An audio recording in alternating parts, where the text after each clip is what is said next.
you have the sea with clear waters and super yachts, you're racing Riviera style. SailGP is ready to roll out the red carpet for the glitz and glamour of Saint-Tropez. Quentin Delapierre and the French will be out to lay down their mark as they aim to lead the chasing pack into the championship fight. Welcome to the Range Rover France Sail Grand Prix.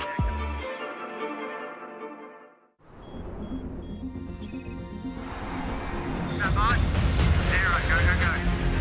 1, lock. Go wing. Slowly coming away. 2. Here we go. Hey, my wheel. You guys all right?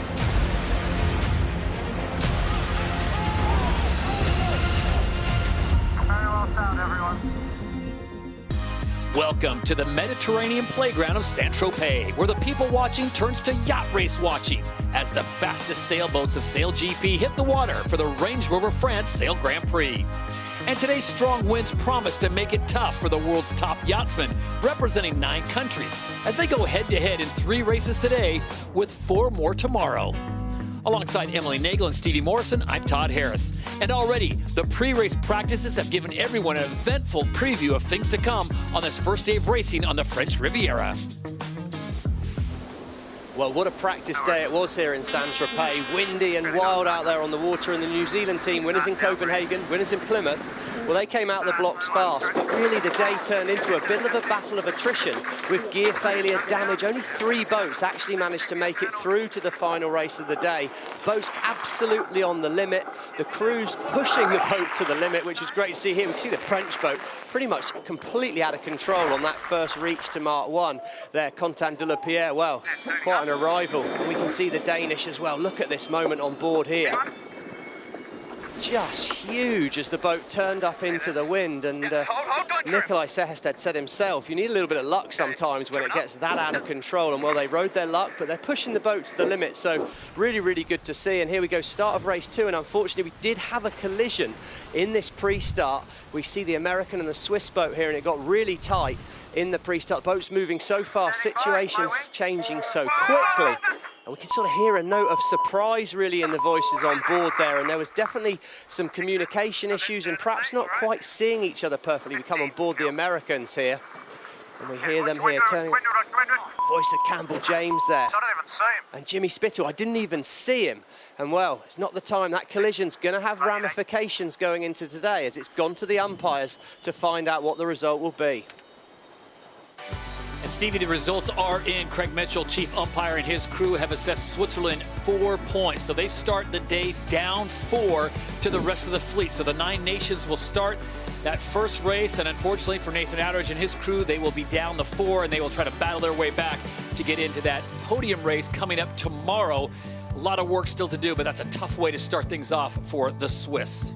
Well, it was a tough day, and what a day it was out on the water. The speeds we were seeing on these F50s was really right up there. We can have a look on the right-hand side, the speed in kilometres an hour.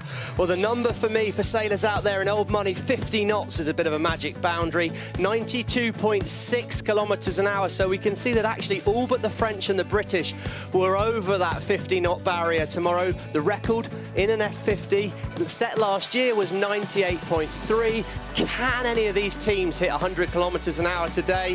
I think leg 1's got the opportunity for that, so let's see how brave they're all feeling, Todd. And when we left you last, event number 4 of season 3 of SailGP in Copenhagen, it was Australia that led the way. 36 points. They won the first 2 events of the year. New Zealand has won the last 2. They're on 32. Then Denmark holding steady at 28. Canada, Great Britain rounding out the top 5. And then it's France, USA, Switzerland, and Spain still with work to do. Well, the crowds are still arriving to get the best vantage points in town to watch the racing. But earlier in the week, the mood was somber with news of the death of Her Majesty Queen Elizabeth II after her 70-year reign. Just wanted to say a few words really on behalf of the British team and the other teams and the league on the sad news of the passing of Queen Elizabeth. The Queen inspired so many people, not just in Britain, but around the Commonwealth. and the world. It was a wonderful moment. Earlier today we had 3 minutes of silence with the Commonwealth teams, and I just really wanted to thank those teams for joining us in that moment of remembrance. You know, in the days and weeks to come, we would all hope that actually the sorrow turns to celebration of just an incredible life, you know, perhaps the most incredible life that's ever been lived. So, yeah, respects to the royal family at this moment. Our thoughts are with them, and we wish them and everyone around the world the very best moving forward from this sad news. Thanks. British driver Sir Ben Ainslie and his team are racing while continuing to show their respect for the Queen's passing. Now, standing in their way in particular are the Kiwis, who have won the last 2 SailGP events. So we have to ask, why is New Zealand SailGP suddenly winning at the pace that they are and showing the rest of the fleet what they have in store? Burling on New Zealand has found a gap. Oh, perfect timing from the New Zealand boat. They are going to be leading this sprint down to mark number 1. That's the new starting strategy for New Zealand that's developed this season. It's all about being at the line at top speed at the gun. The key is finding a clear route to the line without their wind being spoiled by the other boats. So they favour being closer to the wind, away from the bottom end where it's crowded. 3, 2, 1, go. Then it's all in the timing, and let's look how the Kiwis have mastered it over the season. Good breeze. First in Bermuda, they made no starts with the new strategy. Then in Chicago, they took the new approach twice and scored 2 race wins. Clear start, great start, New Zealand. In Plymouth, it was 3 new starts with 3 wins. And how's your timing, Peter Burling? Almost 100% you got. Send it. New Zealand looking for a hole in the middle. Trying to get over the whole fleet apart from Canada. Clear start. Ooh. Money. Come on, boys. And finally in Copenhagen, they applied it in every race and won all 4.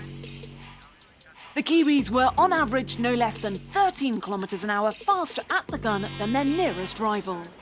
Big push here, guys. We're half a length forward, trying to get over Lord boats. So obviously we identified starting as being hugely important in this type of racing. I'd imagine the fleet will change their starting technique based on what they've been seeing. Let's just see what happens, and you know, we've got to adapt as well. Hometown heroes France are under the spotlight this week as they attempt to continue their gradual improvement from their embarrassing 7th place here a year ago. Now, driver and key man Quentin Delapierre joined the team after last year's debacle and has been turning things around, culminating in earning enough points to compete in the podium race in Copenhagen for a fine runner-up finish to the all-conquering Kiwis. But the big question is, can they deliver on home water? You have to relax, otherwise we'll do nothing, huh? When Billy Besson was dropped from the French team in Season 2 after poor performances, team CEO Bruno Dubois wanted a fresh start. Quentin Delapierre is the new driver for the French SailGP team. Olympic sailor Delapierre was chosen to take on the pressure of leading the French team to better results mid-season, starting in Cadiz. Conditions were tough on the Spanish coast, and even the most experienced teams were pushing past their limits. It was tough for me with absolutely no experience, so I think I was really focused and concentrate on what I have to do, try to keep the boat in one piece and also the guys on board. Come Season 3 and a new wing trimmer in Kevin Pepperley, and Quentin was clearly starting to get to grips with the boat and the championship. The speed was obviously there, but inexperience was showing as they failed to keep performances strong across an entire weekend. The French are trying to barge in. This is the umpires. France, you've been black flag. Black flag on the French boat. At the last event in Copenhagen, however, it felt like the team had turned a corner. Consistently strong performances got them into the final race ahead of even the mighty Australians. Can they maintain their form across the weekend on home waters here in Saint-Tropez? We'll find out soon enough. Well, it is a wild and windy day today out here on the Mediterranean Sea. Saint-Tropez is delivering the goods with a classic mistral breeze of the south of France ripping across the racecourse. Our forecast is for west-southwesterly winds averaging 30 kilometres per hour, gusting to around 45 kilometres per hour, but we could see a few more gusts than that. The wind is coming over the mountains, so it's very puffy on the course, so lots of gusts, lulls and changes in wind direction, making it even more challenging. The F50 becomes quite unstable when the wind is strong but unsettled like this. Quite a short, steep chop has formed across the sea, especially towards Gate 2, making that ride height super tricky. Todd, I see it as a game of endurance out here for the athletes and also to protect their asset. No question, Lisa, that'll be the name of the game today. Lining on the race course boundaries are nearly a dozen super yachts, and they're all providing the platforms for their guests in prime viewing position, Stevie, for the racing. And one of them taking center stage last night, but those things are amazing. They are quite incredible crafts, and I suppose just shows the glitz and glamour of the racing down here in the Riviera. You know, it's the Formula One, of course, in Monaco, just a few miles down the coast. It's one of the highlights of the Formula One season, and Saint-Tropez, well, it's delivering an incredible racetrack, incredible viewing spectators, platforms there, and it looks right now, from Lisa's report and what we're seeing with the pictures, it's going to be some viewing for the people on these incredible, incredible yachts. Well, we are getting closer and closer to actual racing here on the Mediterranean. Before we do that, let's have Stevie take us through today's course map. Well, flying fast on the foils is going to be easy here in Saint-Tropez, but this first leg to Mark 1 is going to see the F50s on the very edge of control. Turning downwind here, it's high risk, it's dangerous. After Mark 1, it's the first split in the fleet, and they're going to sail off in different directions as the teams try to choose the side of the course that they think will get them to Gate 2 the fastest. Gate 2 in a big choice to make, as they can turn left or right. For the leading boats, they're looking to select the best side of the course with the most favourable wind. For the boats behind, it's a harder decision, as the turbulent, disturbed wind could give them a different choice to make. Remember that sailboats don't sail fast unless they're sailing at an angle to the wind, so we'll see them zigzag their way around the course, looking for the fastest path. Every gate's an opportunity for the boats ahead to gain, or the boats behind to split away and find an overtake. It's wild and windy here today though, so the old adage, to finish first you must finish, is going to be top of the list. And there is the pre-start area as they get in position. We're now down to 1:22, Emily, before the start of race number 1. The record is 98.3 kilometers an hour. And I got to ask you, Emily Nagel, is that in jeopardy today? I think it is. Just in training alone before this race, we've seen the British team do 97 kilometers an hour, and that's just practicing before this start. So all to go on Mark 1. 1 minute away from the start of race number 1 here at the Range Rover France Sail Grand Prix in Saint-Tropez. Stevie, they are all racing. Now, the big question is, will New Zealand stay to the script and go to the back of the box and try to race it and hit the line as they make their way around the super yachts, everyone put in good position? Well, there we go. Yeah, we can see New Zealand. There's quite a rogue route they're taking at the moment. They're trying to find that space. It's so windy, Todd. I think it's all about getting that timing in right. New Zealand first to turn back towards the line here with 30 seconds to go. We've still got a lot of boats planning their approach. Great Britain, they turn. USA turning. We can see the wind looks pretty big. It is going to be a case of timing. It's no problem taking off in this much wind, but where's the space? Great Britain towards the downwind end. 38 kilometres an hour is the wind on the course at the moment. Where are New Zealand? Off the left of our screen? It's going to be a fast late run from them, but in the middle of the line, Jimmy Spitzel on board USA. It's USA, Denmark and Australia who look pretty good. France, here they come. Quentin de la Pierre, line's going to turn white. Wow, what a start. And New Zealand are there well out the back here. That magic trick's not worked today. It's Spitzel and he's sending it hard in towards Mark 1. So here we go, race number 1, the first race of 3, and they're on their way to mark number 1. The Aussies already having an issue there, and look at the Americans having a great start. Look at the speed, over 90 kilometres an hour. It's going to get fast, and as they bear away from the wind here, it's going to be dangerous. They come into the danger zone at mark number 1.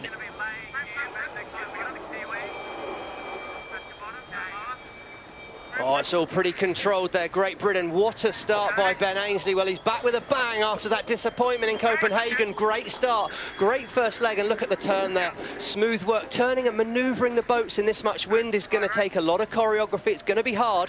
That yellow line on the screen, that's the ley line. If you're sailing parallel to that, it should mean you're in good shape to make the next gate, but it's going to be hard today, Todd, because the wind's changing direction all the time. That moves the course around relative for the sailors, but look at the speed. Next big pressure mover, the big turn up from downwind, turning the boat into the wind, high risk. That's where we saw the Danish nearly capsize yesterday. Hold it, not yet. Here we're seeing them touch down into the water. This is actually intentional in today's breeze. They're trying to slow the boats down so they can get more control as they round up. The problem with this breeze is that it's a lot safer to just touch down intentionally than to come crashing off the foils from over a meter height. At gate number 2, it is Great Britain that takes the lead. It's Australia, New Zealand, Spain, Canada, and the Kiwis all coming around. And what has happened to the Americans? They had such a great start, and now they find themselves in dead last. Bad manoeuvre again, and I think the real big thing of today is how brave are you going to feel. New Zealand were out the back at the start, but they've pushed down that first downwind leg, up to second already, and that's just because they've been braver. They've flown the boat harder.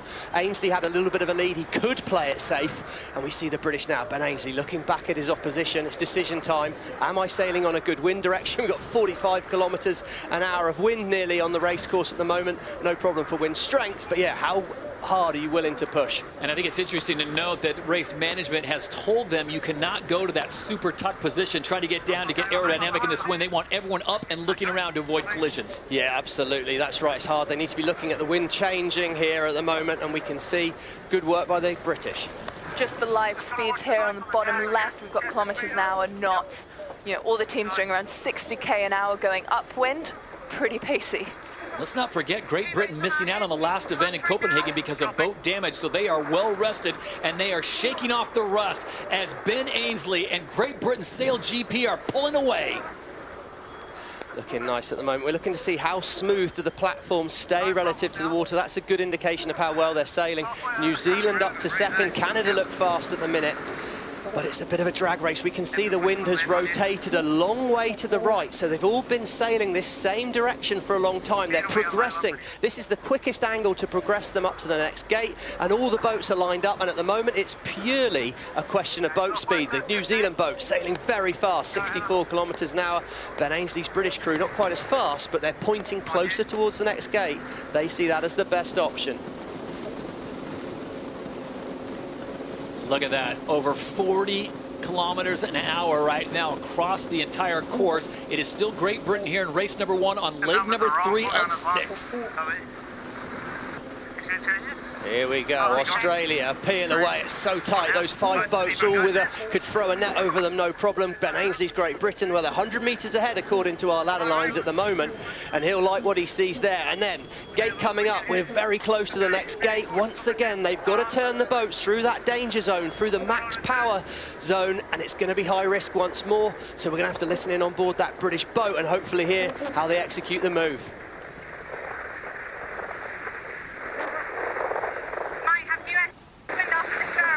That's Hannah at the back there just talking about how well they need to set up for the bear away, what boats to watch out. Ben Ainslie referring that to the crew. Here we go. Going to turn the boat away from the wind. Watch the top of the mast. Expect to see some big acceleration.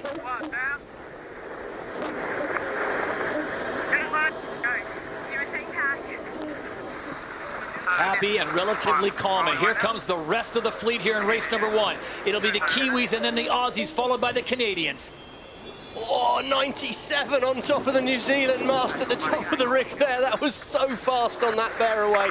And the French, first to take the left turn, split the course. It's all action out here. Look how tight the fleet is, Todd. 22 seconds from 7th to 1st. There's nothing in this.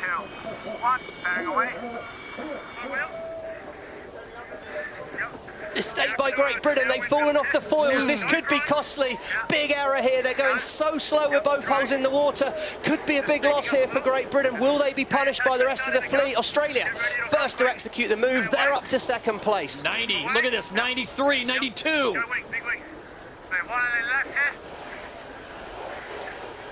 Oh, wow. This is 3 going NASCAR style. And important to note here, the Brits have broken the speed record already. Race 1, we've got a new top speed of 98.5 kilometers an hour. That was in that last gate. Absolutely ripping. So they improve upon what they did last year in Aarhus. They went 98.3. Now it's up to 98.5 for Ben Ainsley and Great Britain SailGP, and they still have the lead. They've done a nice job of resetting. That's a much better turn they've done there. You can see the crew crossing the boat. It's like a bucking bronco. But Australia and New Zealand are breathing down their neck. Not a lot of room for error here, and we can see Australia on the ladder lines again. They've got the boat. Slingsby's absolutely driving that on the edge here, flying downwind, taking the lead on board the Australian boat. But how well are they lined up for the next turn at the bottom gate here? Gate 4, just 2 legs left. It's a bit of a sprint now, Todd. It's going to come down to accurate manoeuvres. One is moving, FYI. Hannah Diamond just prepping the boat there for the next leg. Big round up there. They controlled that well. Luke Parkinson, flight controller there, but it's so tight. The first 3 boats, there's nothing in it. Just 1 more upwind leg, potentially 2 more manoeuvres here that could define the race. Ainsley has control of Australia, but New Zealand are the boat on the attack. Here we go, 1 tack. A lot of pressure on this tack now. They'll turn the boat through the wind. Here they go. Hannah Diamond takes the wheel to steer the boat out of it. New Zealand, they turned first. It's all about who's got the angle to mark 5 that we can see at the top of the screen. It's going to be a sprint. Looks like there could be a few more maneuvers. Look how windy it is as the French approach the boundary. The voice of Ben Ainsley planning 2 more turns to do still before Mark 5, and when they turn next time, Australia, well, they've got the right of way. We can see on board New Zealand at the moment, but it's Australians with the advantage. And Mark 1 now, we've got the Brits still holding their lead in first, but Australia and New Zealand have clearly moved up the fleet in that first leg of the race, gaining, moving up, and now only 10 meters behind the Brits. Here we go, the wind's rotated to the right. That gives advantage to the boat on the right-hand side of the course as we looked upwind. So in this case, it's Australia. They've had a big gain due to a shift in the wind. If Ben Ainsley wants to turn the boat, he does not have the right of way over Australia and Slingsby. There's good news for Slingsby. He's got control. Just 2 more turns to go before we get to Mark 5. What can Ainsley do to get out of this stranglehold that Slingsby's got him in? Ben Ainsley got the whole shot at mark number 1. He maintains his lead as Australia now starting to edge closer on the map. It's Great Britain and New Zealand top 3. Big manoeuvre here. Ainsley must divide Australia out of this turn. Slingsby knows what's coming. How can he defend it? Holding up here. Holding up. Holding up. Oh, he made it so hard for Ben to miss him, but now he's slow. Has he made it to Mark 5? It's going to be tight. They need to turn left. Then it's a sprint to the finish. New Zealand, they slide inside Great Britain. Australia look like they've made it. It's going to be advantage Australia, but they're slow. New Zealand nearly twice the speed for the sprint to the finish. So here we go. Great Britain goes from first to third, and now it's a drag race between Australia and the Kiwis. Watch the top of the mast here. This is the danger angle. We're going to see speed records up for grabs over red there on Australia. They've got to keep clear of New Zealand. Oh my word! They dip it. Oh, he's crashed down. New Zealand. What a move from Burling. Peter Burling was in dead last at mark number 1, and here he is taking the win in race number 1. Oh, here we go, and Jimmy Spittle from nowhere on board USA. He's charging through. Ainsley looks like he's going to get second, and can Australia make the turn down to the finish? This is the umpires. Penalty Denmark, relative Canada. Oh, it's at the back of the pack. Look at this for Slingsby. He was first at the last mark, Todd. He's absolutely dead in the water here. Can the French get round? Can Australia cling on to 5th? I think he has. So New Zealand gets the win, penalty being given to Denmark at the end of the race as they come in to the finish. Great Britain was battling as well. And huge top speed coming into the finish there, 99 kilometers an hour coming into the finish line. Stevie, we've almost broke that 100 kilometers an hour record. Well, yeah, that's pretty fast for me. What a performance that was. What a race. So the Kiwis turn things around from the start, and they end up getting the victory, keeping that streak alive that they started back in Copenhagen. Wow, so many key moments to digest in race number 1.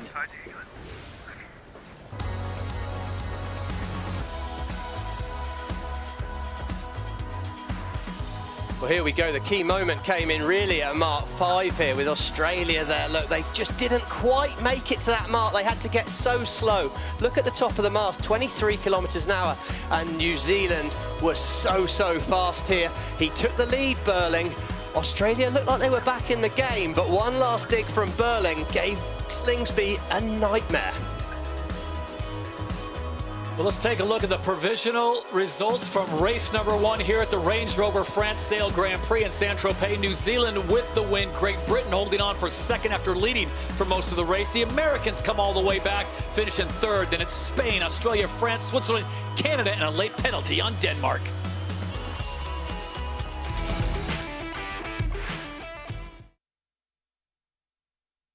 It's really difficult to perform in SailGP. We are looking for the win for sure, but I think we improved since the few months before, and I really like the windy conditions. I think we just have to enjoy the sailing.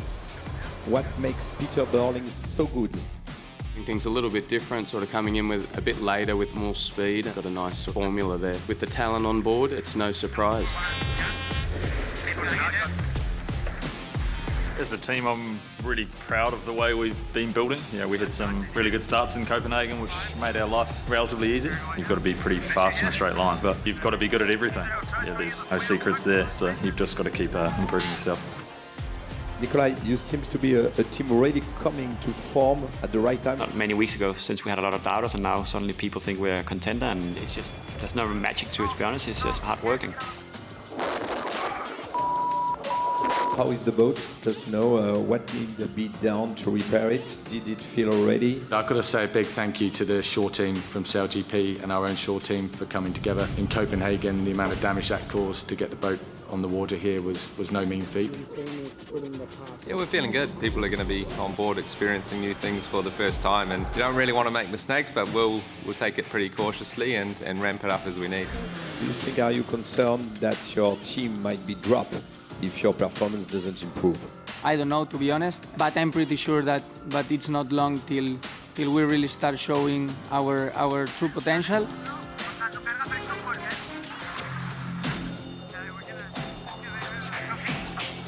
error there on board the Australian boat. This could be costly for Australia. It looks like you have a target on your back. I guess France and New Zealand in Copenhagen they did the smart thing. It's no ill feelings from me when someone does it back to me. It's just the way of the game we play.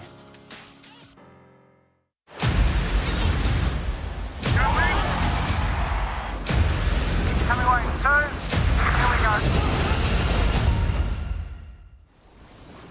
Welcome back to the beautiful French Riviera for the Range Rover France Sail Grand Prix here in Saint-Tropez. Event number 5 of season 3 at the conclusion of the first race of 3. And what an exciting first race it was, Stevie. Well, it was an amazing race, and we're pretty lucky. I think we should be able to go down on board the Australian boat. We can see it looks like some repairs taking place. But Tom, can we have a quick chat with you? It was a pretty dramatic race, that. Probably a little frustrating from your side. Everyone's okay. Is the boat okay? Are you going to be good to race the next race? Honestly, it's pretty unlikely. I think that we'll race here. As you can see, all this damage for something so stupid. Yeah, I don't really understand what was going on there. We're just trying to get across the line safely. It's race 1 of a series. We're getting luffed at over 50 knots.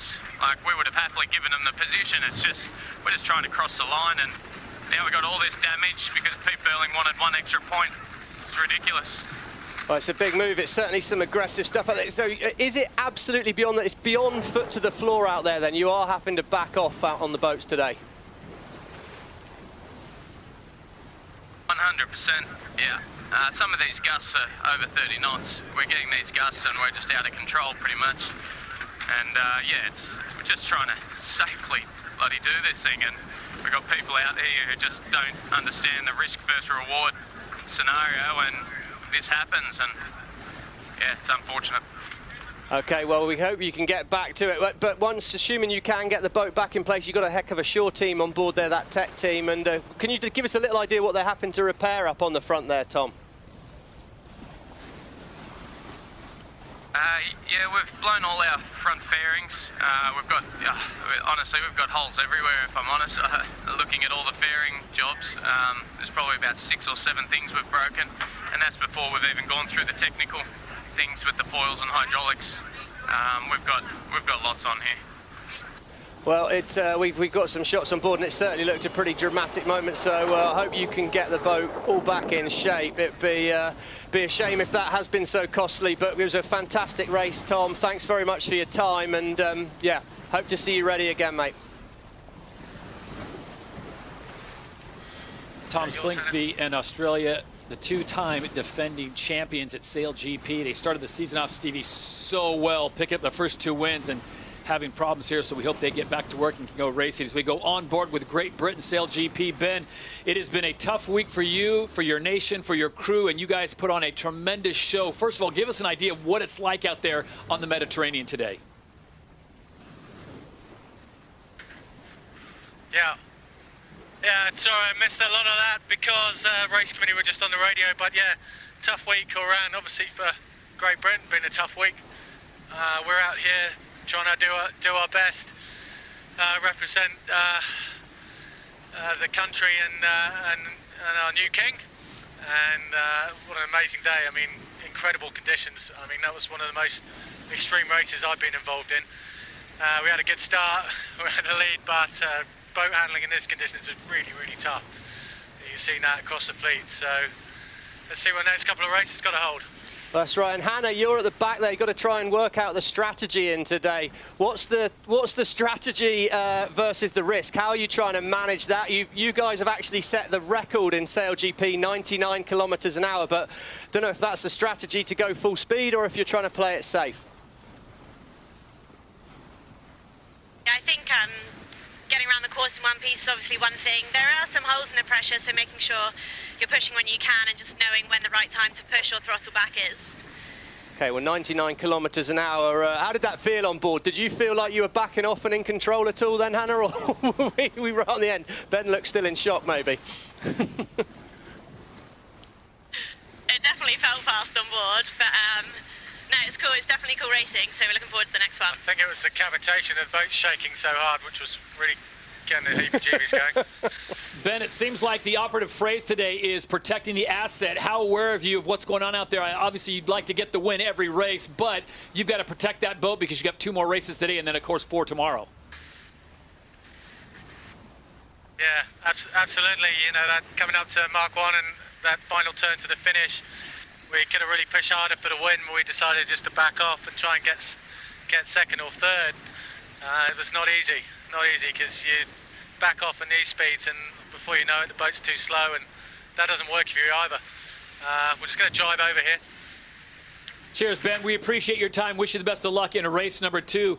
As we go back to the highlights from race number 1, Stevie and Emily, we knew it was going to be crazy getting off the line, and then when they approached mark number 1 in that danger zone, it was all on. Yeah, I mean, it was pretty spectacular. The start was, it was impressive to see so many of the boats time it quite so well. The French came in so fast, but they were a little bit late, to be perfectly honest there. So it was Great Britain who had the shortest distance, and we can see the British were one of the few boats that actually felt brave enough to turn towards Mark 1. That danger angle so hard, and we thought we'd see the top speed here, but it was wasn't quite at this point in the race, was it, Emily, that happened? No, so they made a few unfortunate errors that really cost them, from touching down on the first manoeuvre to their crash at the final gate, but they kept it in the top 3. That's what today is about, the consistency, keeping your boat together and pushing it when you can. Yeah, and it was pretty strong words from Tom Slingsby there. It was aggressive from Burling, but within the law. So let's hope Australia can be ready, because that was just one of the best races I think I've seen in this series so far. So the fleet continues to prep for race number 2 here at the Range Rover France Sail Grand Prix in Saint-Tropez. And Emily, it's not the only race taking place. As well as the Impact League, we've got the Inspire program and the Wasp, brave enough to get out on these waters. Yep, today we have 16 talented youth sailors from all over France taking part in the Inspire racing. They are here to learn from their sporting idols, and with the breeze-on conditions, like the F50s they share the race course with, these sailors will also be chasing new top speeds. The winners here will end up having the opportunity to represent their country at that grand final in San Fran next year against all the other winners from all the other events. Absolutely epic to get to start on this line in these conditions and just look at that speed of these young sailors.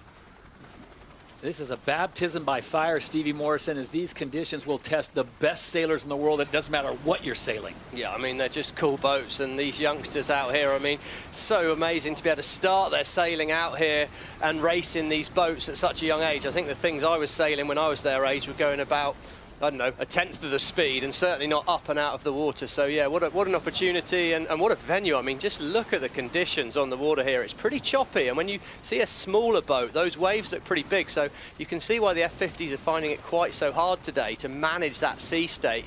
Going, you know, they're going pretty fast here. It's pretty spectacular on that Wasp, that's for sure, but they're definitely what an opportunity. Yeah, doing everything they can to stay attached to the boats when it's just like this. Inspire program putting on a great show in between races here on the French Riviera here at the 5th event of Season 3 in SailGP as we get ourselves ready for race number 2. Remember, 3 races today, 4 races tomorrow, and the conditions should be a little different tomorrow than what we're seeing today. So for more on those conditions down on the water, we check in with Olympic silver medalist. Here's Lisa Darmanin. Well, Todd, I think it's actually just clicked up a notch. The breeze has really increased, as we heard from Tom. We're getting 30-knot gusts, which means about 55-kilometre-per-hour gusts. So it is extremely challenging out here. And something to remember is these teams really don't get the opportunity to train or race in these conditions that often. I think I was talking to the technical director, Brad Marsh, a little bit earlier, and he thinks they've only had 2 or 3 days like this since the inception of SailGP. So, yeah, it's very, very difficult. Lots of people making mistakes, but as we can see, everyone is pushing it to the line. Some people are taking the go hard or go home approach, and some people are just trying to get around this racetrack. I'll ask you a quick question. I know everyone's been talking about protecting the asset, and we see Australia right now going for repairs right now. What's the talk down on the shore? Are the sailors keen to move up the ladder board and take the risks that they can to get the points, or are they just saying, hey, let's just get through this weekend? Australian boat, and there's a few less tech team members on board, so hopefully that's a good sign. But on shore this morning, people were like, we just need to get through today so that we can race tomorrow. But the other things to consider is that Cadiz is almost less than a week away, so they've also got to protect the asset to make sure that they can perform at that event. So yeah, we saw Peter Burling really pushing it. I think he's got something to prove, but most of the other teams just want to make sure that they can have 2 clean races, and that doesn't necessarily mean winning. It means, you know, just having a really clean race, no collisions, no major dramas, so that you can get as many points as possible after the next 2 events. All right, thank you, Lisa. More from you as the day progresses on. As she said, the conditions look to be ticking up just a little bit more, and that'll make things just even more tricky as everyone tries to get a better viewing spot as they continue to try to make the repairs on the Australians. Remember, they are the 2-time defending and reigning champions, but as they have just shown us, when the wind gets that high and trying to slow these F50 foiling catamarans down, it is very tricky, even for a world-class sailor like Tom Slingsby. Bringing this down to a halt is next to impossible, and when you go into a nosedive, well, that's when things can go really wrong and damage takes place, as we just saw here on the Mediterranean. The F50 flies above the water, but as the saying goes, what goes up must come down. One of the most dangerous moments on board the F50 is when the boat loses lift, crashes down into the water. High-speed drama as Japan. At speeds of nearly 100 kilometers per hour, a nosedive can be like hitting a brick wall, with deceleration up to 2.8 Gs in 1 second. That's enough to break ribs, as Australian grinder Kai Hurst found out in Season 1. Coming in, can this be? Australia's put the bow in massive, and it's Japan! Even after recovering from the massive deceleration forces, the boat fills with water, which adds a huge amount of weight, in turn maximizing the stress on the components. Being too eager to start sailing again could overload the structure of the F50 and result in catastrophic failure. It's also not only the nosediving boat that needs to worry. In a fleet race, if an F50 nosedives and comes to a stop, everyone in the vicinity has to take evasive action or risk serious injury. Well, any time a boat crashes or nosedives in front of you, it really has to just be an instant reaction. You know, it's a lot like driving your car on a freeway and you see someone locked up in front of you. You have to react immediately. And you have to actually look around you to make sure you're not going to crash into another boat. Hold on.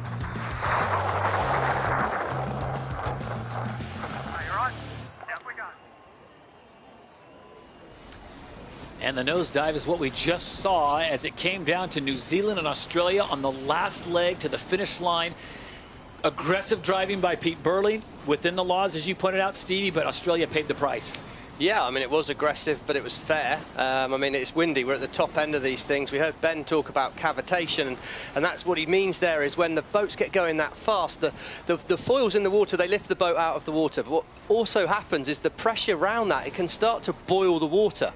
And when that happens, there's air on the foils, and those foils only work when there's water going around them. If there's air going around them, they start shaking, and it's pretty much, if you're driving down the motorway and you drive over a puddle and you have that sensation of the car losing control, it's very much like that. The boat goes absolutely on the edge.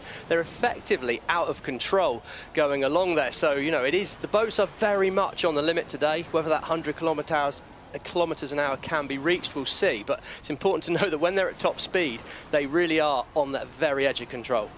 But the good news is we've just heard that Australia are back in the game. They've done some repairs and the tech team has decided they're good to go, good to race. The red mist will be descending. Well, there's no bad seat right now for the Range Rover France Sail Grand Prix in Saint-Tropez. This is event number 5, season 3 on the French Riviera. Beautiful Côte d'Azur as the boats get into position for the start of race number 2. Remember, 3 races today, so this race 2 is critical, especially, Stevie, protect the asset. Well, protect the asset. We saw shots of the crowd on the shore there, and it was very much ripples on the rosé, wasn't it, on the shore? But out on the water, the crews have got to watch out for those ripples, watch out for these dark patches of water. We can see big gusts, and Emily alluded to maybe the red mist coming in Australia. It's not a day for red mist, so Tom needs to reset, refocus, and make sure that Australian boat delivers, because they were really fast in that first race, actually. They had got through into the lead, and it was an aggressive move by Pete. The 2 boats, left-hand side of screen, already locked together. Interesting to see, and we can see all the boats sailing nearly straight up the start line. Timing won't be easy here. The British boat looks well positioned to me as the French try and find a gap with 23 seconds to go. We're listening to New Zealand at the moment. New Zealand are going to struggle for a space at the top of the line. It's going to see if they can open a gap and be fast at the gun. 14 seconds to go. All the boats well lined up. It's Switzerland and the USA in controlling positions for me at the moment. Australia, can they find a gap through? Watch for that line to turn white, and that's going to start the race. Who's timed this right? Whoa, the boat's behind the line, great start, and it's Canada, but are they going to be brave enough to put the bow down and turn it towards Mark 1, where we're going to see some huge speeds? Another great start for the Americans. Can they translate that into a lead here at mark number 1? Remember, this is the danger zone. The wind is up, as Lisa Darman reported. Will they hit 100 kilometers an hour? Big pressure moment coming here.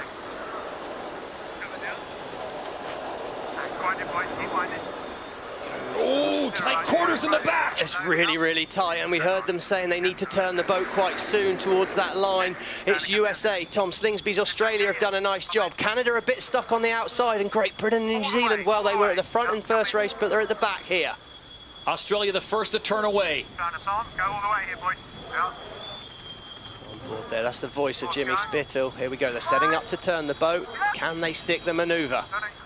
We're seeing a lot of teams dropping off the foils here in the turns as they struggle to keep hold of the boats in these tricky conditions. No problem for Australia, though. Slingsby, look at that. He's looking behind him here. Nina Curtis, that's in the background there, pointing out where the next gate is at these speeds. Slingsby struggling to see where the marks are. Nina's got her eyes all over that, though, and they're coming in. They're going to set up for one more turn. It looks pretty calm, but Spithill's USA, they're doing a nice job. Big lead this early in the race. Jimmy Spithill, USA SailGP, finishing 3rd in race number 1. And here again, we've got the live speeds downwind doing 77 kilometers an hour on average. Really ripping, splitting here at the gate between the Americans and the Aussies as they turn to go next leg. So the Americans and the Australians split the course. Jimmy Spithill opting off to that left-hand side. It looks like the rest of the fleet's going to follow Tom Slingsby and the Australians. Denmark there third. Great Britain, nice move on this downwind leg by Great Britain. Obviously have managed to do a few good manoeuvres, and they're really slow. Switzerland nearly stopped, a bit of a roadblock at that mark there. New Zealand at the pack of the pack, and here we go. Australia look good at the moment, sailing in towards that Saint-Tropez shoreline. Wow, on board Switzerland there with New Zealand, just flying past. Canada, look how close they are to Switzerland. They have problems. Remember, Nathan Outridge started this race today, race number 1, 4 points in the hole as they go back to dead last. Yeah, it's not good here. We can see we're back at the front. Australia showing in the lead at the moment. We know to the right of our screen will be the USA. USA will have the right of way. If it's tight, Australia must keep clear. Slingsby, he's asking Nina Curtis, can we cross? Nina makes the call. I think we can. It's tight. Have they got it right? Looks good to me. A lot of wind here. That's the voice of Tom Slingsby. We can see there they're splitting the course. Again, sail off in different directions. Who's chosen right? If they find a better angle or more wind, it could be a gain one way, but the advantage will lay with Australia when they meet each other next time. This is a heavyweight bout here in race number 2, leg 3 of 6. You've got Spithill and Slingsby going toe-to-toe. And here we've seen the Australians with more breeze on the offshore, away from the land. Previously, at the beginning of this leg, they actually had more breeze when they were close to land, so they're picking their shifts really well and trying to avoid all of those holes, linking all the gusts together to push it as fast as they can when it's safe. You know, Tom Slingsby is gunning for the win in this one. After what happened in race number 1, they dropped all the way back to 5th place. They were almost guaranteed a second at the very worst, and then he had his incident running with New Zealand, who ended up winning race number 1. So the USA at the top of your screen in 2nd place. They got the whole shot in the lead, and now it's Australia in 1st, Denmark in 3rd as we check in on the water with Lisa. Well, from where I'm looking, the United States team have a beautiful angle to the next gate. But what's really interesting out here is if you think about it, these boats don't have any brakes. They're basically trying to slow the boat down, and the only way they can do that is ride lower to the water. And that's what we're seeing. And we're going to have a fantastic boat-on-boat situation here with Australia and USA. That's right, and when they come back together, the wind is coming over the left side of the USA boat. They must give way to Australia. Advantage Slingsby here if it's tight. What are the American team going to do? Looks like they're going to set up to turn one more time. It's really, really tight here. Close cross as the Americans dip behind Slingsby. He should be ahead at the next gate. Jimmy Spithill makes the maneuver right behind after the cross with the Australians as they make their way up to the next gate. Well, look at this, Todd, 9th place, Great Britain. Not sure what's happened there, if there's a problem, but the British boat, they were so fast in the race before as we see the big turnaround here. Watch for the acceleration on the top of the wings. It's going to be really fast around here. Australia's the first to make the move on leg number 4. The Americans in 2nd. Look at that, Australia immediately up above 90. It's so fast, the G-force in that acceleration here. Slingsby, well, he's come back so well. Great reset by this Australian boat at the moment there. Jimmy Spithill in 2nd, and Seherstedt is a lot of the teams that needed a good second race are pulling it out of the bag and stuck in the pack at the moment. It's the French and New Zealand. Have they picked the right way by turning right at the top?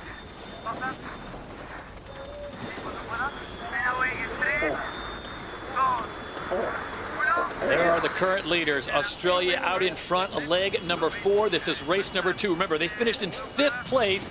As they approached the finish line, they came off the foils, put it into the water, and they had to finish in 5th. But Australia has the lead. USA 2nd, Denmark in 3rd, and Great Britain back in 9th.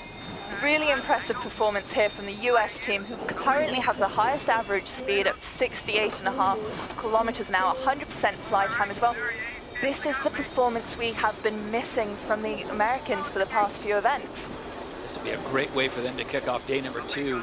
Stevie, if they can finish up with a 3rd in race number 1 and get even a top 2 in race number 2, they're on their way. Yeah, I mean, Jimmy said they've done well in practice, and, you know, they've struggled to put it together on a race day, but this is his kind of conditions. I think for some of the new crews, this is too close to the limit. Even Nathan Outridge on the Swiss boat, they're sat in 8th place, and, well, here we are.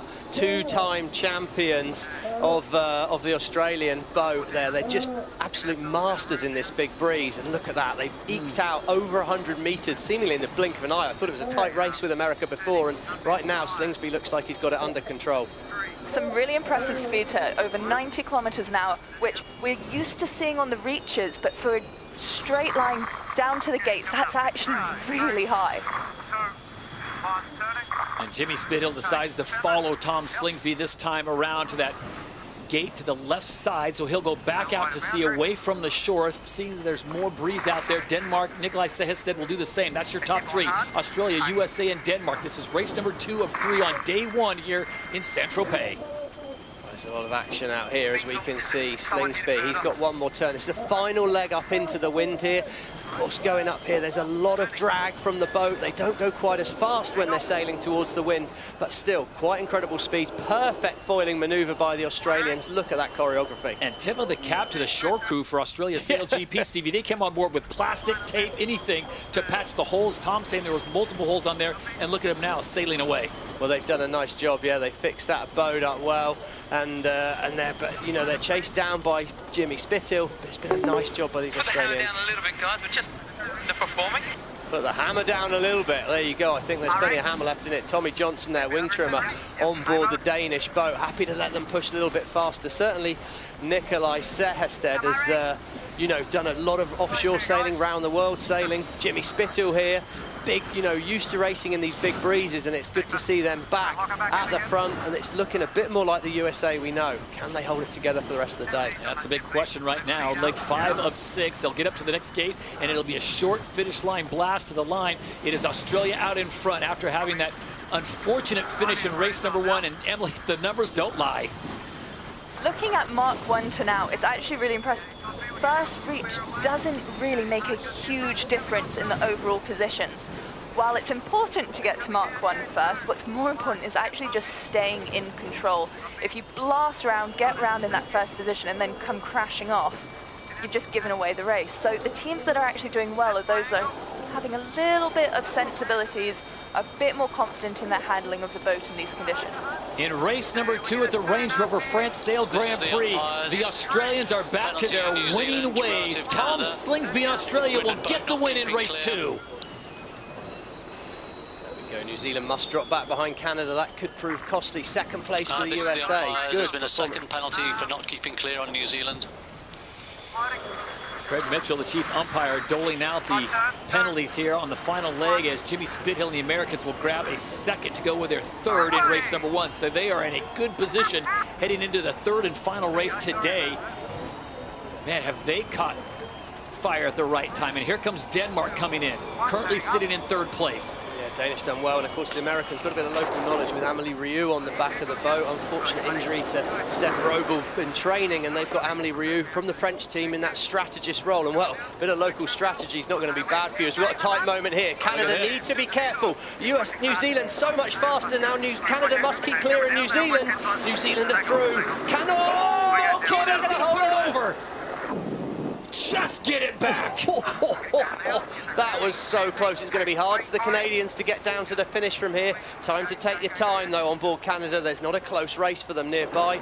They need to be careful. What a tight moment that was. They had to keep clear of Peter Burling's New Zealand boat. Wow, that was serious action. Good save by the Canadians. Well, when they get that far over, Stevie, with the winds that Lisa has been describing down on the water, it's a miracle that he was able to bring that back. Yeah, well, the wing trimmer there, Chris Draper, has got a bit of age and experience on his side, and there's a bit of maturity in there. Quick decision-making, got that wing completely depowered, and good save. Good work on the wing twist. So race number 2 is now in the books, and it is Tom Slingsby and the Australians, the 2-time reigning and defending champions, back to their winning ways with a dominating performance on the Med. Well, we said the start's probably not quite as crucial as they can have been, but still, it's all important. New Zealand and Canada, well, they were up towards the top of the line, and they were struggling to find room at this mark closest to us on the screen. It was the USA through the middle. They found that nice gap. Really what we saw the Kiwi boat do so well at the last few events. Spithill, he eyed it up. He saw what was a good manoeuvre, and it's tight below him towards the Swiss Canadians at that other end, but it's the USA turned the boat down perfectly. And when it went white, great work. Seems like all the teams have been focusing on their starts, and Stevie, the start again, the key. Jimmy Spithill right in the mix on time. Yeah, great start by the Canadians as well on here, but it's just hard getting down to that Mark 1, and I think ultimately the boats have just got way more potential speed than anyone's willing to use. So it is a question of how brave are you willing to feel? How hard are you willing to push? And I think a little bit of experience on board the Cruise is starting to show. USA, Jimmy's been around a long time. He's done this game before. He knows where that limit is and perhaps happy to push closer to it than some of the other teams like the Canadians, like the Swiss, like the Spanish, who are a bit newer to this game. And yeah, later on in the race, well, Jimmy Spidder had done a nice thing. Good performance, good confidence booster, but it was Tom Slingsby, that, you know, a fiery finish to race one, but good repairs on the boat, got the fairings back in place, and it was Australia that sailed away. New Zealand, well, they couldn't quite make it happen. They were stuck in the pack in this battle with the Swiss and the Canadians, and yeah, it was a bit of a sticky race for New Zealand and Burling, but at the front of the fleet, it's been a serious day's racing. It's been so windy, but so tight. I think it's really important to remember as well that a lot of these newer teams won't have had any experience really on these high-speed boards. We've seen them used in training prior to the Chicago racing, but when it actually comes to fleet racing, this season we haven't had much racing in above, 30 kilometers an hour breeze. That's right, and this last turn to the finish, of course, you're sailing nearly 90 degrees to the wind. It's the fastest, most dangerous part of the race, but look at that. Look at the shoreline there, the fans on the wall in front of such a beautiful venue in Saint-Tropez there, and yeah, well, pretty spectacular. And it must be quite a nice feeling if you're on that Australian boat, leading them in, pretty comfy position, unlike the last time they came to the finish. So it's Australia that brings it home in race number 2. They get the win, and this was the drama in front of the fans as Phil Robertson in Canada almost put it over. They were in the running for possibly a 4th place finish. They end up finishing in 7th. So let's take a look at the leaderboard after 2 races, and we've got a tie atop between the Americans and the Kiwis, both sitting on 17 points. Australia in 2nd with that 16, and then Spain, a surprise showing there right now, currently in 4th place. Great Britain, could be some problems on their boat after race number 2. Denmark, France, Canada, and of course Switzerland starting -4 in the hole. They're now sitting on 3. Time to take your breath, Stevie, get a liquid refreshment, and make your way down for the 3rd and final race of the day. And this will be key heading into tomorrow's race. Remember, there's 3 more races tomorrow, plus the podium race. So get a good position on the wall, because when we come back, we will have the 3rd and final race of the day here at the Range Rover France Sail Grand Prix in Saint-Tropez. It's Riviera Racing.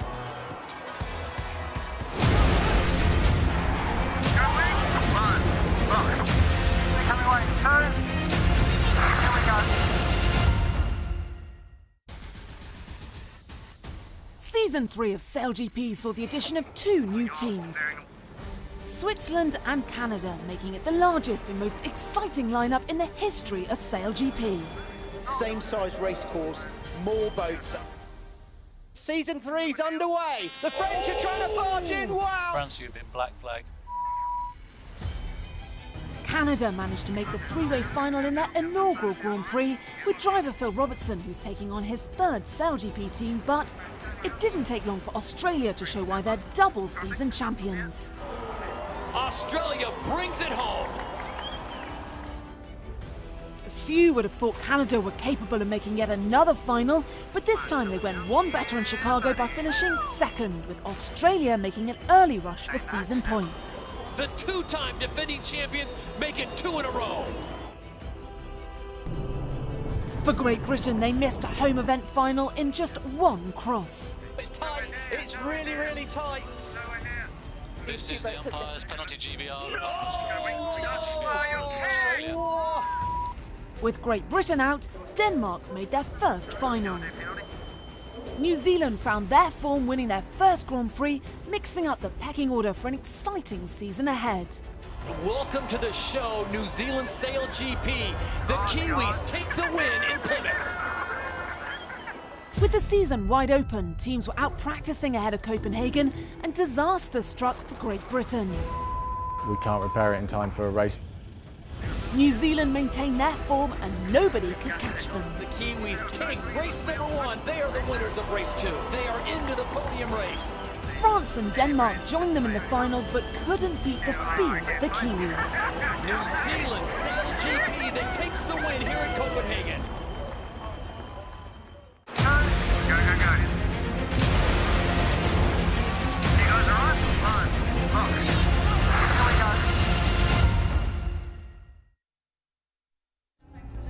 Here in Saint-Tropez, SailGP will support the Pure Ocean Foundation with the development of their floating reef project. This project aims to develop a reef using eco-designed subsurface buoys, which will provide areas for local species to find refuge. They are made using recycled fishing nets that are attached to an ecological anchor and do not damage seagrass like traditional anchors do. This project is directly linked to biodiversity preservation and seagrass protection, in line with previous projects, and aligns with SailGP's climate positive goals.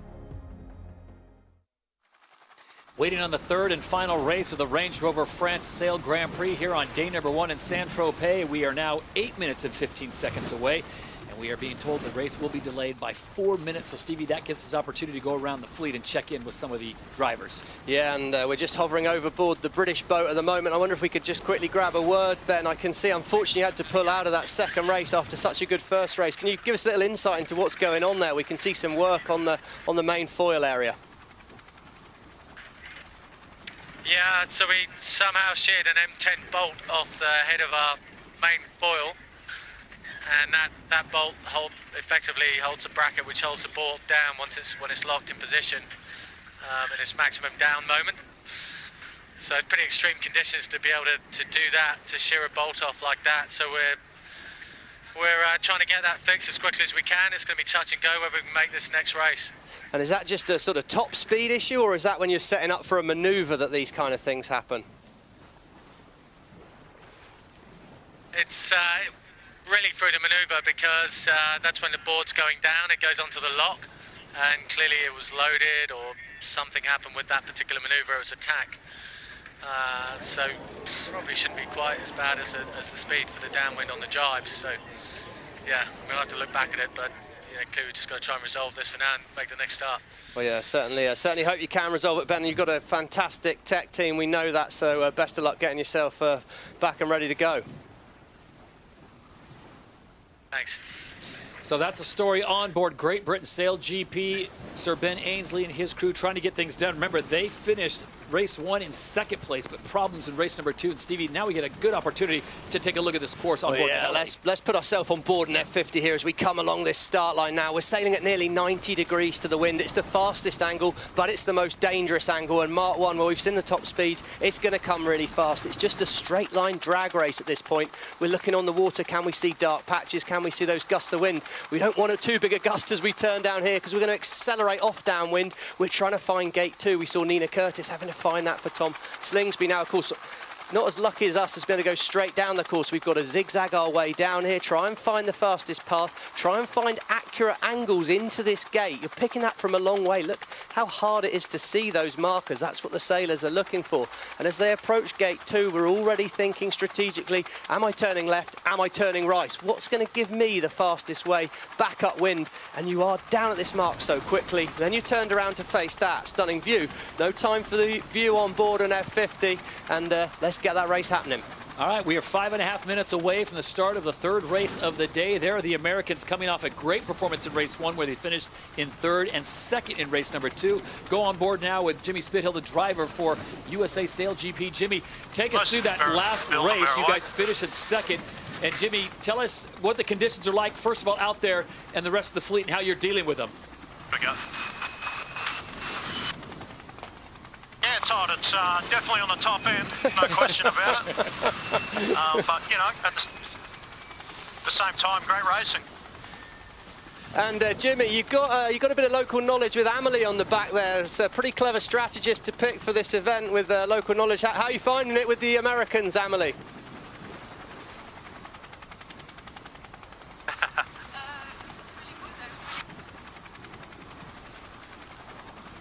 The comms are not working at the moment, but she was saying it's fantastic at work with such great-looking guys, incredible personalities, and you've obviously put some tape in. I'm pretty sure that's what she said. Obviously put some tape inside those goggles, I guess, Jimmy. Anyway, much better performance from you. You said you've been performing in practice and perhaps not delivering on race day. You're certainly delivering today. You must feel nice. Yeah, copy. Just got to watch that. try and get across the Swiss here. Jimmy, I don't know if you can still hear us out there on the water, mate. I know it's a bit busy, but you've said you've been delivering in practice, but we're starting to see that coming out on race day, and that must be pretty rewarding for the team. It's just one at a time, you know. I mean, guys have been working really hard, and you know, not letting the noise and the narrative outside of the team affect them, and just focus on their roles and supporting one another, and yeah, just going all in. So yeah, we just got to keep chipping away one at a time. We've still got a long way to go, and you know, try and get another clean race in the books. We've just been told that the race has been delayed by race management another 3 minutes, Jimmy, which means we can keep talking to you for another minute or so. I've got to ask you, I know you've raced around the world in different conditions, but what's it like out on the Mediterranean today when you're getting gusts over 30 kilometers an hour? Yeah, quite well, over 30 knots, yeah. Certainly coming into Saint-Tropez, I was not expecting this. I mean, we're all talking about playbooks for the very big wing, light air sailing, and here we are, sure enough, on the windiest event so far in the season. So, yeah, look, you just got to be ready to go, and yeah, hopefully we can get another race off and it doesn't go over the limit. All right, Jimmy, thank you so much. Stay safe out there, and good luck to you and the rest of the crew. So there is the official countdown as we now approach 5.5 minutes to go as we try to get this third and final race in. The conditions are going to take a turn tomorrow, and that is the forecast so far as everyone gets themselves into position no matter what they're on. It's a super yacht, a power boat, whatever you have. And tell you what, today, Stevie, Emily, it is bring out your best top and tails. Well, yeah, I mean, what a venue and what a way to watch it. I mean, it looks a pretty nice way to watch it to me out there on the water. People enjoying themselves, and so they should. I mean, the racing in this condition looks absolutely on the edge. Lisa's given us that sort of insight down on the water, but at the boats, you can clearly hear the amp and the excitement in the sailors' voices there. Jimmy sounding pretty excited, and it's been one heck of a show for the fans on the shore and on the water so far. So a slight delay. Now we're under 5 minutes to go, and we will continue to bounce around the fleet. There is New Zealand. New Zealand winners of race number 1 and race number 2. They finished in 4th. So we go on and check in with Peter Burling. Pete, take us through the difference between what you saw in race number 1 and what happened to you guys in race number 2. Yeah, have you got me there? Yeah, go ahead.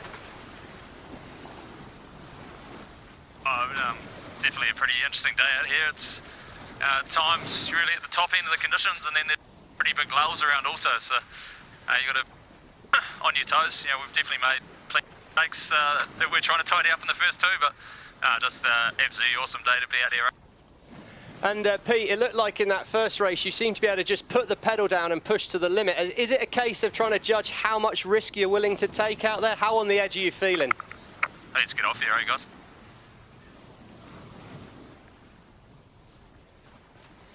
Yeah, it's definitely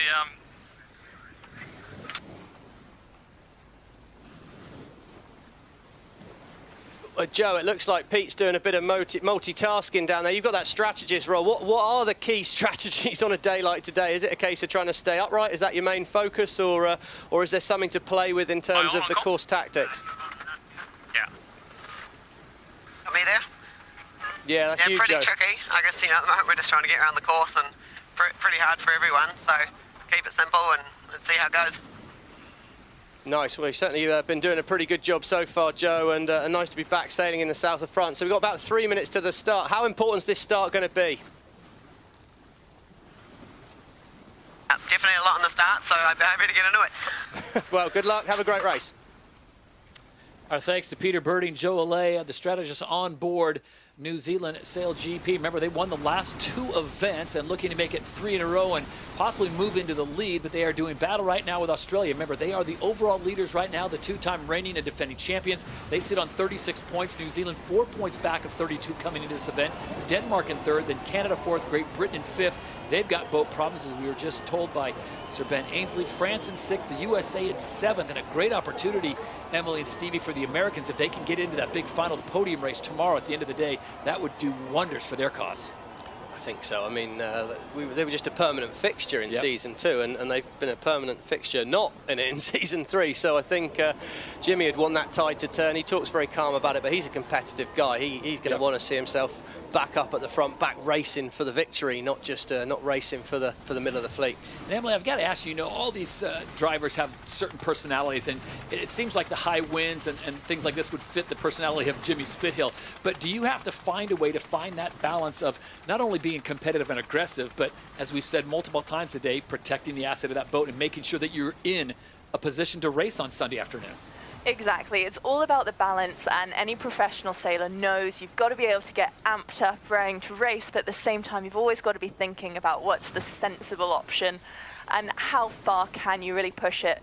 Jimmy Spittle's often known as that Iceman who stays cool, calm and collected, and that's exactly what we see when it's windy like this. It's, yeah, let's send the boat, but okay, let's not stick it in here. Yeah, no question about it. Well, the conditions are beautiful. We come up on a minute 20 to go for the start of the third and final race of the day. The best news we've heard all day, Stevie and Emily, all 9 boats are ready to race. So that is the good news. So the delay pays off, gets everyone back in there. Remember, Australia had the big damage in race number 1. It was Great Britain in race number 2. Who has what left to finish off a very exciting day on race 3? Oh yeah, 1 minute to go, and we can see that delay the boats. In this much wind, you can move around very quickly, so there's some different strategies. France and Canada quite well off to the left, and a lot of the other boats are a bit later in. We've seen the start, maybe not absolutely crucial, but clearly the Kiwis were very focused. Joe Allais telling us we've got to get into it, we've got to get ready, and we can see the boats turning in now. 40 seconds to go, last choice coming. We can hear on board New Zealand at the moment as we see Burling again, typically out the back, looking for that long run-up, but he looks a long way back at this stage for me. 30 seconds to go.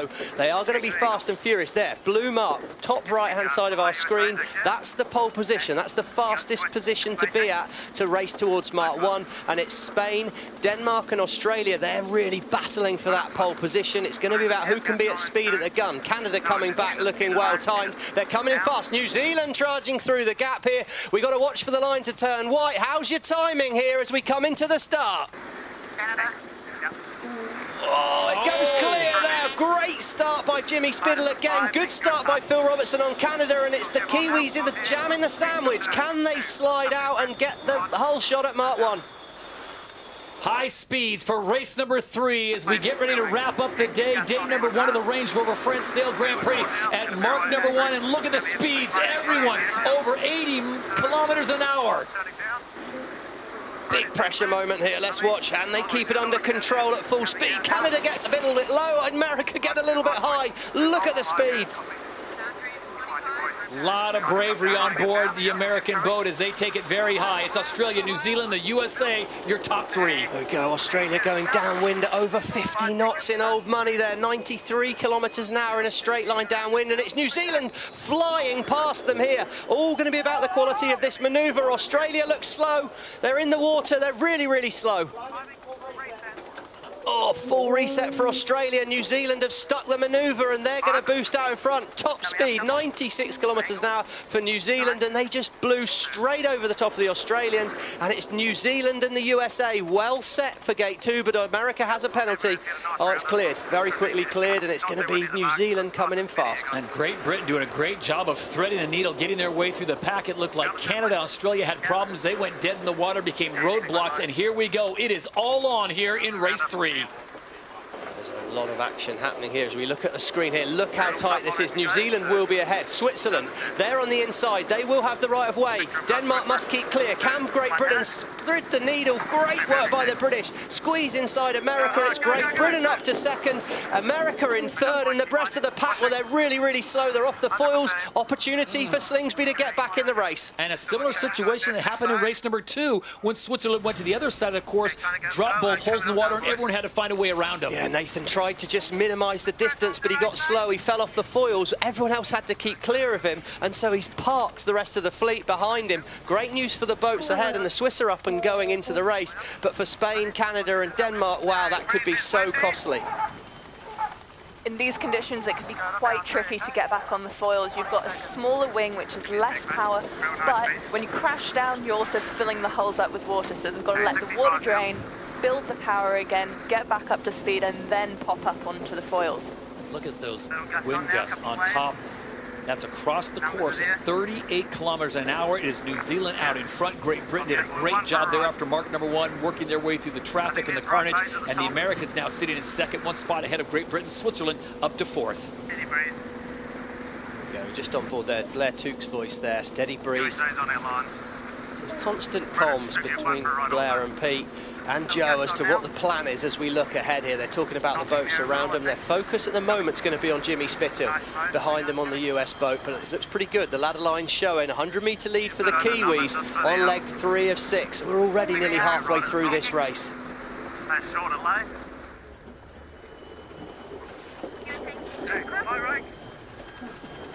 Hannah Diamond's calling the American boat being ahead of the British at the moment, but they will be coming back together later.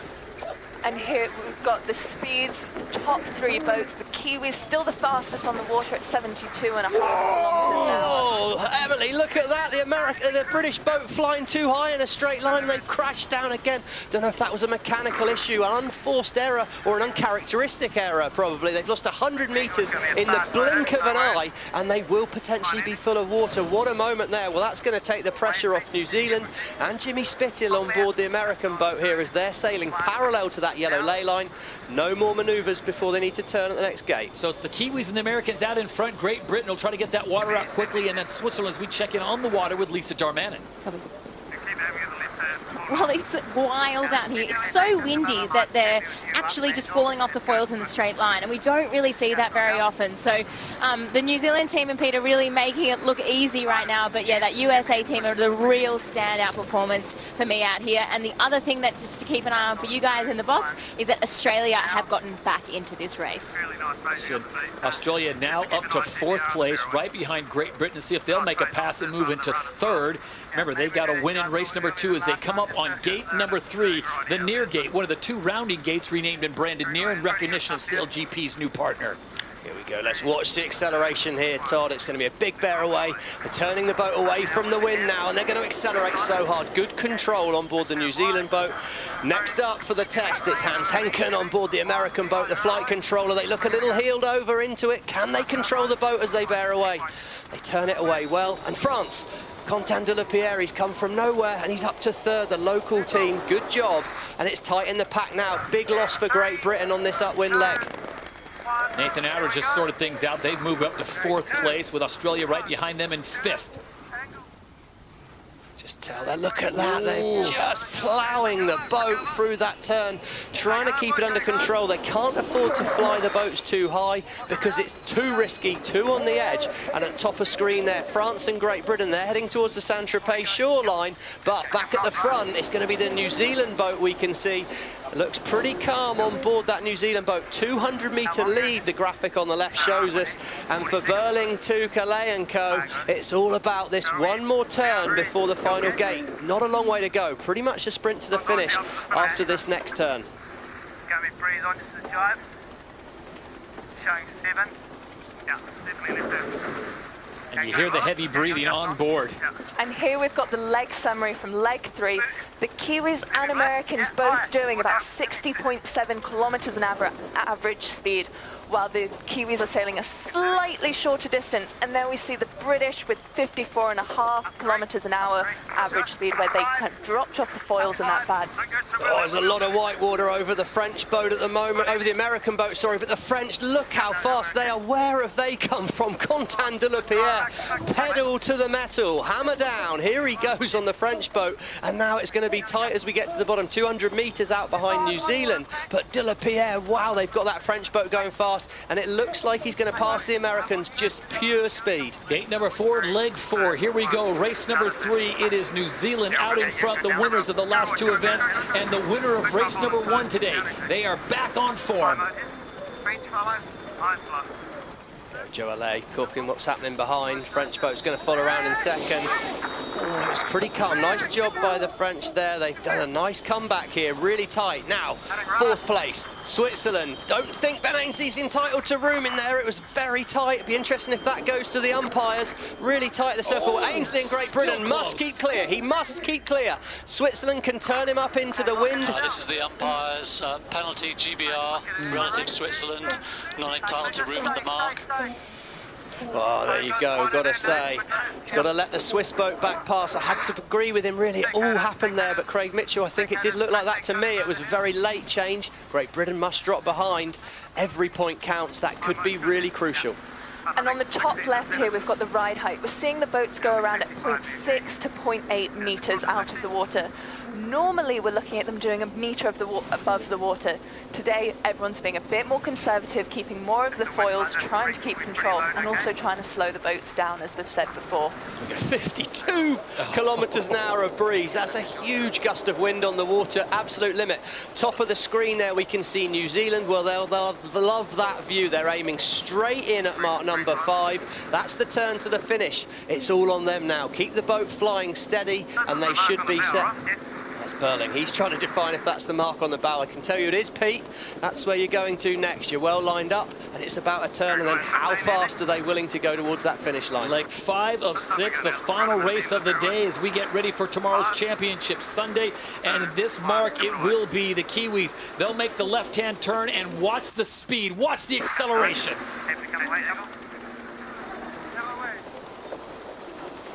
Come the French. Now, how do they go on that mark? It's a bit of a bravery contest as they turn towards that finish, as New Zealand now, look, just meters away. Race number 3, it will go the way of the last 2 wins. It's the Kiwis once again on top here in Saint-Tropez. How about the French put on a show for the locals? And not just coming in second here for the French. The French have also set another new top speed of the day. Stevie, 99.9 kilometers an hour. They are just off of that 100 that we've been looking for, but so impressive. Home crowd. I did think they looked pretty fast on that downwind leg, and a bit of a comeback by the British for 4th. Improved performance for the Swiss in 5th, but it's all these new teams. Definitely a new experience in these big breeze. Canada and Phil Robertson, well, they look so good early season. We know how good they are, but they're out the back. And 7th. Australia, oh, we've not seen that. 2 good races at the beginning of the day, though, for Slingsby. Not the end of the world with that finish, but he won't be happy ending the day like that. 99.9. Oh, I wanted 100, Todd. That means you're going to tune in tomorrow. Well, as Spain comes across, and that will wrap things up. 3 races up, 3 races down. And what a performance of the final race as New Zealand gets out in front and stays out in front. Pete Burling showing the form that got him the win at the last event in Copenhagen, Denmark, and they look to be on an absolute roll, do the Kiwis. Well, here we go here as we watch the telestrator 20 seconds out from the start line here. And on the screen, we can only see 3 of the boats, but in this much wind, they're coming in fast. USA brilliantly positioned there. Great Britain a bit stuck in the pack, but it was Burling who had been starting so well before. He saw a gap again, got himself lined up for a straight shot through, and he came through so fast. They're all hot on the line. Great Britain struggling for a gap, and it was that blast in. New Zealand and Australia, 1st and 2nd at Mark 1. And look at the highlights. They start off at race number 3, and again, Stevie, Emily, the wind was up in the Americans. Jimmy Spithill has sorted out this because he is in the mix every single time. Now, the US boat, it was a massively improved performance today, and he kept it pretty simple and safe. Jimmy did a really nice job of making sure they were in good controllable positions. Never saw them do anything crazy or look too out of control. It was all about that consistency today, keeping the boat in one piece. We saw an impressive performance by the Americans. I mean, the Kiwis really did show us a masterclass in how to look after the boat in these conditions while still pushing it to the limit as well. Well, they did. They were fast, and of course it was this downwind leg that New Zealand really stretched away, and we probably will wait for ratification, but we think we've got 99.9 kilometers an hour by the French on that downwind leg. Probably inspired by the home fans to really make them push to the limit. It was some spectacular performance, and yeah, good day for New Zealand, but good day for sailing. What a performance as Quentin Delapierre and the French finished 2nd. Not only did they finish 2nd on the 3rd race, but Quentin, you guys get the record now, 99.9 kilometers an hour. Give us an idea of what it's like being on the water in the Mediterranean and traveling that fast. Yeah. To be honest, I didn't look after the boat speed, but yeah, it was tricky today. really rough conditions and with a lot of cavitation on the foil, so the boat starts to get really vibrating, so it's quite uncomfortable on board and you have to keep your rhythm really down. Well, Contan, you look like you held your nerve, because that's quite an impressive speed, to say the least. You're sat now just 1 point off the podium in front of the home fans. Feeling good for tomorrow?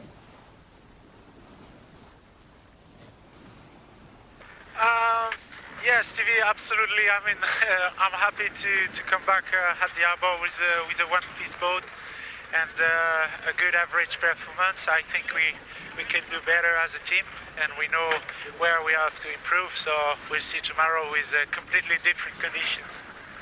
Contan, thank you for your time. Bon chance tomorrow, and we will see you on the waters on Sunday.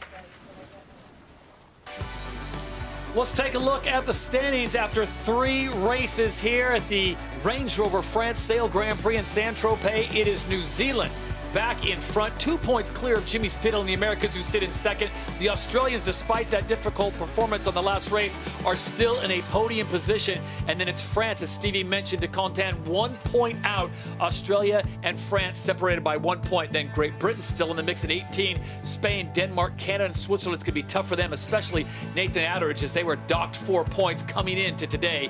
But anything can happen, but we are looking for different conditions tomorrow. And that takes us to today's water cooler moment. Emily, I got to go back to race number 2, and you got to put the spotlight on the Canadians. Yeah, going into today, we knew we were going to have an epic forecast. There would be plenty of action on the race course, and it certainly didn't disappoint. The Canadians really taking the prize there. We thought they were going to put it over, but they just managed to recover it. So impressive to keep that boat in one piece there. But that credit to the experience on board between Phil Robertson and Chris Draper. Yeah, they did a great job, Robertson, Draper, unloading that wing and letting the boat come back down. All right, I hope you got your fill of sporty sailing with high speeds today, because, Lisa, we are hearing that tomorrow it's not going to be the same. Yeah, tomorrow is a completely different ball game. As we expect this weather system to move through, we're expecting winds in the southeast with a direction and also 9 to 11 kilometres per hour. So a lot lighter than we saw today, and a much calmer day of sailing for the teams. We'll still have plenty of power to foil around on the Mediterranean. We're expecting a full configuration change with bigger boards, bigger wings, and still plenty of action. And going into tomorrow, our boat to watch is Team USA. They were so impressive today in their consistency, performed race after race, kept it in one piece, and really pushed it around the course. Going into tomorrow, them into that top 3. Let's see if they can keep it there. Yeah, tremendous performance by Jimmy Spithill and company, very consistent. 3rd in race number 1, 2nd in race number 2, and 3rd in race number 3. So they are in a good position, and above all, they protected the asset. So we are all set to go for Championship Sunday. Remember, it'll be 3 fleet races and then the podium race, which will be only the top 3 teams. And as Lisa Darman reported, very different weather conditions. So get the boat dialed in and get yourself ready for another day of action at the Range Rover France Sail Grand Prix from Saint-Tropez. It'll be fantastic. So on behalf of Lisa Darman and Emily Nagel and Stevie Morrison, I'm Todd Harris saying au revoir for now. We will see you tomorrow from Saint-Tropez.